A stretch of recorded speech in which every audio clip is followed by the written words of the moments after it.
Hello दोस्तों, कैसे आप सब लोग। मैं हूं आपका दोस्त और होस्ट एलेक्स। आज की वेब सीरीज़ बहुत ही अनोखी होने वाले, क्योंकि इसको उल्लू ऐप ब्रॉडकास्ट का आज लेकर आया है उल्लू, जिसका नाम है कविता भाभी जी। नाम पर आप बिल्कुल ना जाएं, आप वेब सीरीज़ देखेंगे और इसके बारे में सुनेंगे तो आपको फुल एंजॉय होने वाला है, एंटरटेनमेंट होने वाला है। वेब सीरीज़ की स्टार्टिंग में दिखाया जाता है कि कविता नाम की एक औरत होती है जो कि एक कॉल पर बात कर रही होती है आदमी के साथ, और वो बता रहा होता है अपनी शादी के बारे में। अब वो कविता को बता रहा होता है और बताते बताते के बीच में बोल उठता है, बताएं भाभी जी, शादी वाली रात ही हम सबको पता चल गया था कि हमारी बीवी के अंदर एक भयानक भूत का साया है। और यह सुनकर कविता भाभी चौंक जाती है और बीच में ही बोल पड़ती है, क्या बात कर रहे हो। और बोलती हुई कुछ वक्त के लिए रुक जाती है और बोलती है कि कुछ वक्त पहले मेरा भी सामना किसी भूत से हुआ था, जो कि एक दूर गाँव में हम वीकेंड मनाने के लिए गए हुए थे, छुट्टियां मनाने के लिए गए हुए थे। मैं, मेरा कजिन देवर राज और उसकी नई नवीली दुल्हन रागनी। और फिर सीन शिफ्ट होता है एक बूढ़े चाचा पर, जो कि उन्हें बोल रहा होता है, आखिर आप यहाँ पहुँच ही गए, आपको यहाँ पहुँचने में कोई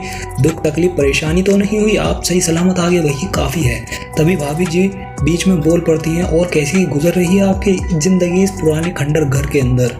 आखिर आप मुझे ये तो बताएं, आप इसकी देखभाल कर क्यों रहे हैं, और कर रहे हैं तो आप यहाँ पर कितने दिन से हैं।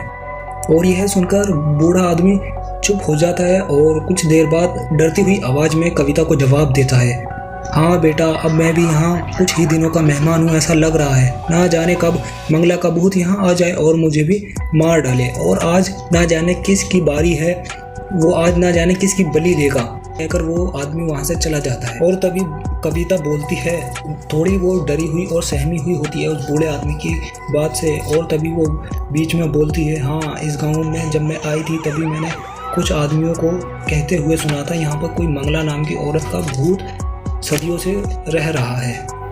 लेकिन राज, उसका देवर, इन सभी को नहीं मानता और वह मूव करता हुआ उस घर के अंदर इन दोनों लेडीज़ों को ले जाता है। अगले सीन में हमें दिखाया जाता है, राज शायद कुछ डरा हुआ था किसी वजह से, और किचन में वो कुछ खाने के लिए जाता है आधी रात को। लेकिन जैसे ही वह किचन के अंदर जाता है वह रुक जाता है, क्योंकि वहाँ उसे इतनी रात को कविता दिखाई पड़ती है, जो कि कविता वो कविता नहीं लग रही थी, क्योंकि उसकी आंखें सफ़ेद हो चुकी थी, सफ़ेद पड़ी हुई थी, और उसके हाथ में भी एक अजीब तरह की अंगूठी थी जो कि राज ने कभी भी नहीं देखी थी।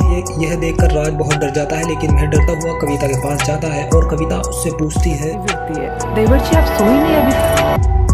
और यह कहकर कविता वहाँ से चली जाती है। अगले सीन में हमें दिखाया जाता है, राज और उसकी बीवी अपने रूम में एंजॉय कर रहे होते हैं, लेकिन अचानक ही राज अपनी बीवी को बीच में ही अपनी बीवी को रोक देता है और उसे धक्का देता है, और एक लेडीज की और डरावनी आवाज में उससे बोलता है, कोठे पे बैठ जा के।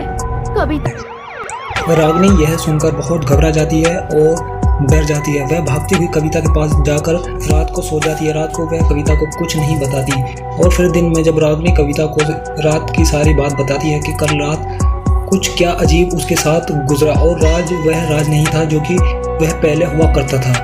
उसने रात की सारी बात बता दी कविता को। उनकी बात पूरी भी नहीं हो पाती है, और वहीं उस घर की मालकिन, जो कि सालों से मरने के बाद भी उस घर का और उस घर में आने वाले सभी का बहुत अच्छी तरह से देखभाल कर रही थी, और जो भी आता उन सभी को मार दिया करती थी, वह वहाँ आ जाती है बहुत डरावनी शक्ल में और बहुत डरावनी आवाज़ में, और उनसे मालूम करती है, तुम यहाँ क्यों आए हो और क्या करने के लिए आए हो, और अपनी मौत को खुद ही दावत दी है। यह सुनकर रागनी और कविता दोनों बहुत डर जाते हैं, और कुछ देर बाद वह चुड़ैल कुछ सोचती है और बोलती है, ठीक है, अगर तुम यहाँ रहना ही चाहते हो तो कविता को एक रात मेरे छोड़ना होगा। रागनी के ये बात दिमाग में बस जाती है, छप जाती है, और उसके दिमाग में बहुत सारे शक और सवाल कविता को लेकर घूम चुके होते हैं। अगर ये भूतनी सच में ही भूतनी होती है तो इसने किसी मर्द को छोड़कर कविता, जो कि एक लेडीज है, इसको ही क्यों चुना। वह चाहती तो राज को भी एक रात के लिए बुला सकती थी, लेकिन इसने कविता को ही क्यों बुलाया। क्या ये कविता की कोई नई चाल है, या कविता राज को मारना चाहती है। और यहीं पर ही ट्रेजर का अंत हो चुका हुआ होता है। अगर आप सभी को पूरी वेब सीरीज़ देखनी है तो मैंने लिंक डिस्क्रिप्शन में नीचे दे दिया है, आप वहां जाएं और एंजॉय कर सकते हैं पूरी। अगर आप हमारे चैनल पर नए हो तो हमारा चैनल सब्सक्राइब करें, वीडियो को लाइक करें और कमेंट में बताएं कि आपको वेब सीरीज़ कैसी लगी।